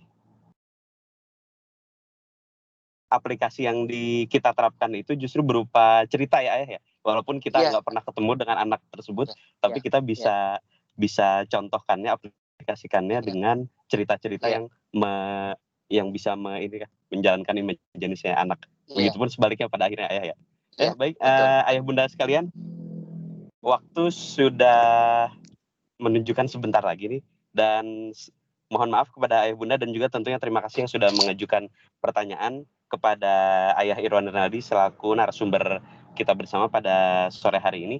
Nah, sebelum saya tutup, saya ingin memberikan kesempatan sekali lagi kepada ayah Irwan untuk closing statement dari majelis ilmu yang alhamdulillah insya Allah sangat berkah dan bermanfaat ini. Tafadhol ayah Irwan. Ya, kalau saya sih closing statement-nya ini, saya memohon, ini kan dekat-dekat hari ibu nih gitu ya. Saya hanya memohon kepada para ibu yang pertama jangan underestimate terhadap ayah gitu. Jangan underestimate. Beri kesempatan kepada ayah. Tidak ada seorang ayah pun yang tidak mencintai anak-anaknya. Tidak ada seorang ayah pun yang tidak bisa melakukan terbaik buat anaknya. Gitu. Kasih kesempatan buat ayah, para ayah gitu. Bahwa sesungguhnya ayah itu ayah yang tangguh sebenarnya. Dan kemudian doronglah ayah, menurut saya khusus bagi anak-anak yang usia-usianya di usia-usia pertengahan, usia 7, 15 tahun, 15 tahun, untuk bagaimana ayah menjadi laki-laki sejati. Karena itu sangat-sangat penting sekali. Ayah dan bunda, anak laki-laki kita, bagi dia di umur itu mungkin dia butuh uang, butuh fasilitas, iya. Tapi fasilitas yang sangat dia butuhkan itu adalah supply kelaki-lakian dari ayahnya. Dan itu sebenarnya nggak mahal, ya Bunda. Itu hanya butuh kemauan, kesadaran dan kesungguhan dari ayah gitu. Dan itu harus didukung oleh ibu. Ya. Nah, menurut hemat saya itu mungkin Ustadz Hud gitu ya. Mudah-mudahan para ayah di seluruhnya yang di Salam dan ayah yang lain menjadi ayah yang keren gitu ya. Ayah yang asik gitu ya, ayah yang baik yang mudah-mudahan akan nggak pernah dilupakan oleh anak-anak kita insya Allah. Wallahu a'lam bishawab. Baik, terima kasih sekali lagi kepada Ayah Irwan, jazakallah khairan katsir. Baik, Ayah Bunda dan para fasilitator yang saya hormati, alhamdulillah kita sudah sampai penghujung acara dan tentunya mudah-mudahan kita berdoa bersama dengan majelis ilmu yang kita simak tadi menjadi bekal kita dan juga tentunya kita menjadi semakin semangat, menjadi semakin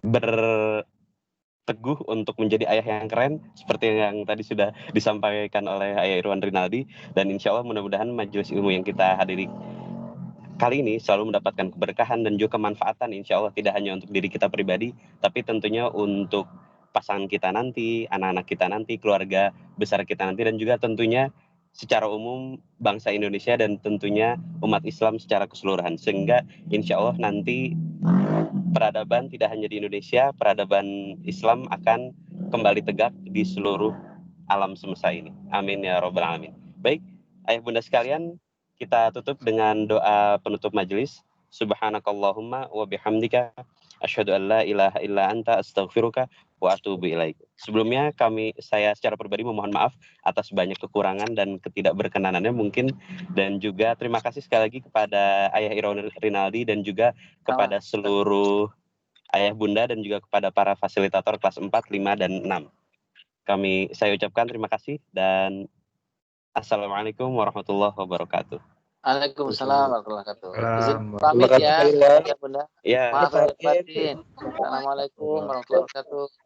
Terima kasih Waalaikumsalam banyak warahmatullahi Ayah Irwan. wabarakatuh. Terima kasih.